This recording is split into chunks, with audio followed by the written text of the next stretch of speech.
سلام، من سمانه هستم و به چنل من خیلی خوش اومدید.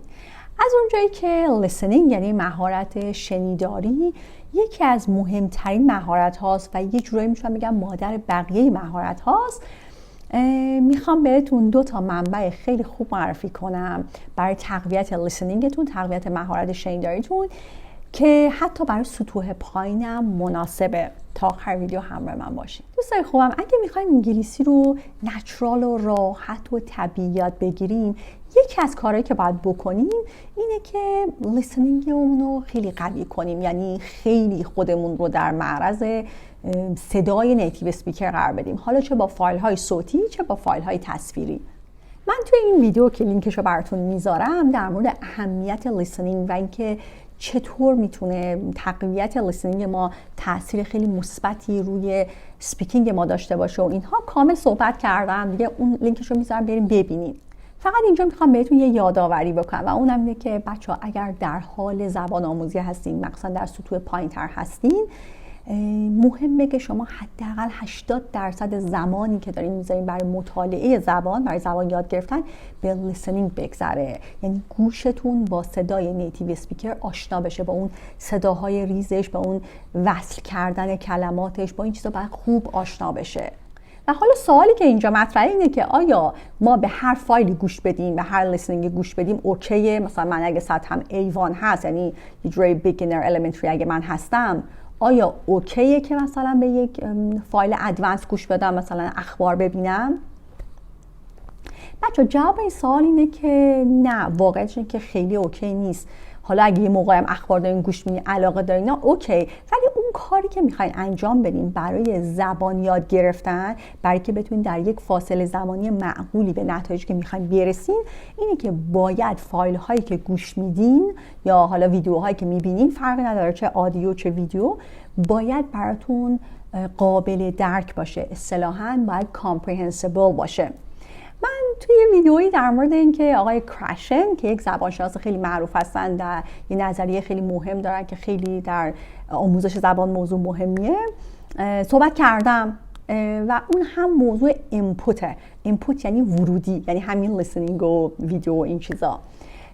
و ایشون توی اون در واقع تحقیقاتی که در همین زمینه اینپوت تئوریشون انجام دادن، به این نتیجه رسیدن که باید حتما فایل هایی که افراد در معرضش قرار میگیرن، یعنی حالا بازم میگم آدیو یا ویدیو فرقی نمیکنه، باید کامپریهنسیبل باشه، یعنی understandable باشه، یعنی برای شما قابل درک باشه. طوری نباشه که اصلا بگی من 80-90% اینو نفهمیدم.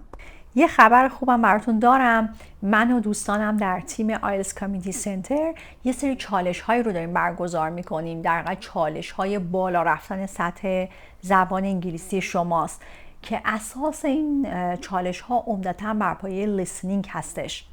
من آدرس کانال تلگراممونم توی قسمت دیسکریپشن براتون میذارم و از همتون دعوت میکنم که در این چالش ها شرکت کنین.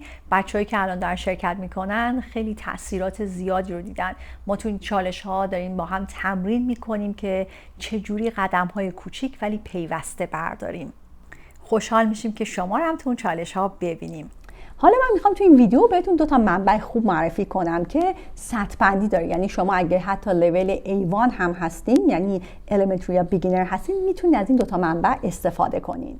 اگر بچه‌ها نمیدونین که سطحتون چیه، من تو این ویدیو که اینجا براتون میذارم یه آزمون تعیین سطح بین‌المللی که برای کمبریج هست، اونو در واقع با شرح جواباش و همه این چیزا براتون گذاشتم. میتونین برین اون تست رو بزنین تا متوجه بشین سطحتون چی هست. اولین منبعی که میخوام بهتون معرفی کنم کانال یوتیوب یه آقای هست به نام آقای کانر که ایشون اسم کانالش هست English Time که براتون میذارم English Time. خب بچه‌ها، خوبی که این کانال داره اینه که وقتی واردش میشین بریم توی قسمت پلیلیستش. توی پلیلیست همونطور که من اینجا براتون میذارم میتونین سطح‌های مختلف رو ببینین. یعنی یک سری دسته‌بندی برای A1 داره، یه دسته‌بندی برای A2 داره، B1 B2 و این خیلی کمکتون میکنه که همون اینپوت کامپریهنسیبل که در موردش حرف زدم، اون چیزی که قابل درکه براتون، یه لیسنینگ هم سطح خودتون رو میتونین اونجا انتخاب کنین و گوش بدین. نکته خوب دیگه که در مورد چنل ایشون هست، در مورد کانال یوتیوب انگلیش تایم هست، اینه که ایشون اومده تاپیک های روز مثل travel، sports، اینها رو در موردش صحبت کرده که خب تاپیک هایی که چه در گفته یعنی صحبت کردن و چه در شنیدن روزمره خیلی استفاده میشه. یعنی به شما یه سری خوراک میده برای شنیدن و حرف زدن. سومین نکته خوب از نظر من در مورد چنل ایشون اینه که فایل ها خیلی طولانی نیست. ببینید یعنی مثلا اینجوری نیستش که هر کدوم مثلا 15 دقیقه 20 دقیقه باشه، چون میدونم بعضی اوقات زبان آموزا حداقل اونایی که خیلی من باشون سر کار دارم خیلی پرمشغلن و یعنی یه جورایی ترجیحشون اینه که فایل های کوتاه‌تر رو گوش بدن. تو فایل ایشون معمولا بین 3-4 دقیقه تا 5-6 دقیقه است، نهایتا خیلی طولانی نیست. بنابراین میتونه گزینه خیلی مناسبی باشه که مثلا وقتی دارین فرض کنید میرین سر کار برمیگردین بخواید یه چند دقیقه رو به این کار اختصاص بدین و روی لیسنینگتون کار کنین.